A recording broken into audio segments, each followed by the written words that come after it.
YouTube family તમારું સ્વાગત છે ફૂડી કિચન પાપામાં। તો આજે આપણે બનાવીશું પોળી મસાલો। તો જે ઇડલી અને ઢોસા પર જે સાઈડમાં આપવામાં આવે છે મસાલો તે બનાવીશું આપણે। તો તેના માટે મેં આ રીતે અડદની દાળ લીધી છે, થોડા કારા મરીની જરૂર પડશે આપણે, આમલી, હિંગ લીધી છે, વ્હાઈટ તલ, સૂકી જે લીમડી જે હોય તેને સૂકવીને આ રીતે હું સ્ટોર કરી રાખું છું તે લીધી છે, સૂકા લાલ મરચાં લીધા છે, ગોળ, ચણાની દાળ લીધી છે, મીઠું, જીરું લીધું છે, કશ્મીરી લાલ મરચું લીધું છે। તો સૌથી પહેલાં આપણે દાળને શેકી લઈશું। એક કઢાઈ લઈ લેવાની, તેમાં આપણે ચણાની દાળ થોડી બ્રાઉન રંગની થાય ત્યાં સુધી તેને શેકી લઈશું આપણે। ગેસ તમારે એકદમ મીડિયમ રાખવાનો છે, મીડિયમ ટુ લો। તેને આ રીતે સતત હલાવતા રહેવાનું છે।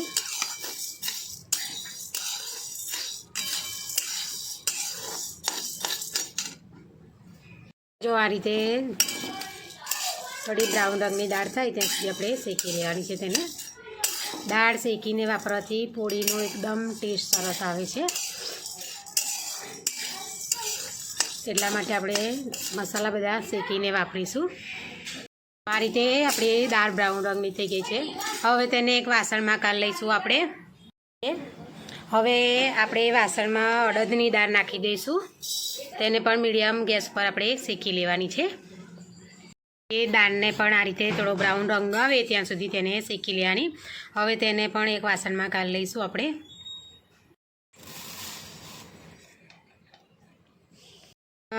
મસાલામાં આપણે આ રીતે જીરું, થોડા તલ જે લીધા છે તે, કાળા મરી અને મીઠા લીમડાના જે પાન લીધા છે તેને શેકી લઈશું આપણે આ રીતે।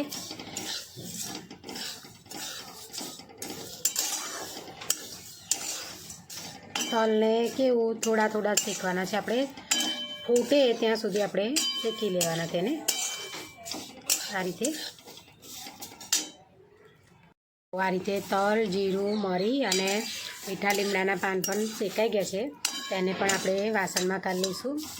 તમે જે પણ આ દાળને શેક્યું તેમાં તેલ રેડવાની જરૂર નથી, તેને એમનેમ કોરું જ શેકવાનું છે આપણે, ખાલી ક્રિસ્પી તેને કરવાનું છે। તેટલા માટે આ રીતે ગરમ કઢાઈ થાય એટલે તેમાં નાખી આ રીતે ધીમા તાપ ઉપર શેકી લેવાનું, જેથી કરીને જે હવાઈ ગયેલું હોય તે એકદમ શેકાઈ જાય, કમ્પ્લીટ કડક થઈ જાય। તેને પણ એક વાસણમાં હવે કાઢી લઈશું આપણે। આપણે મરચાં થોડા શેકી લઈશું આ રીતે, કડક થોડા કરી દેવાના છે મરચાંને। મરચાં પણ શેકાઈ ગયા છે, તેને પણ હવે કાઢી લઈશું આપણે એક વાસણમાં। હવે તેમાં આપણે થોડી આમલી જે છે લીધી છે તે શેકી કાઢીશું આ રીતે। આમલી તમારી કડક હોય તો તમારે શેકવાની જરૂર નથી।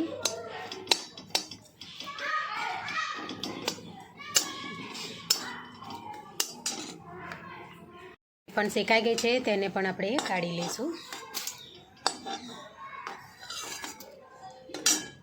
તો આ રીતે આપણે જે બધા મસાલા શેકાઈ ગયા છે, હવે તેને આપણે ઠંડા કરવાના છે એકદમ, પછી આપણે તેને મિક્સર જારમાં પીસી લઈશું। આપણે બધા મસાલા જે શેક્યા હતા તે ઠંડા થઈ ગયા છે, હવે તેને આપણે મિક્સર જારમાં લઈ લઈશું આ રીતે। આપણે થોડી હિંગ નાખીશું આ રીતે, કશ્મીરી લાલ મરચું નાખીશું, મીઠું સ્વાદ પ્રમાણે નાખીશું, થોડો ટેસ્ટને બેલેન્સ કરવા માટે આપણે ગોળની જરૂર પડશે એટલે ગોળ નાખીશું।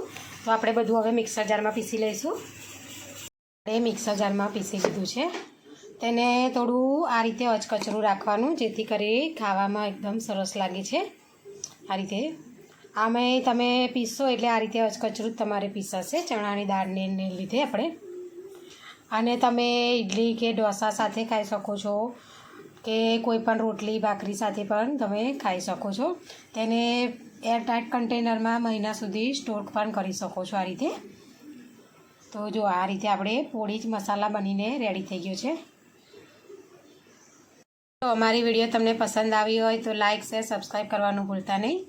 Thanks for watching.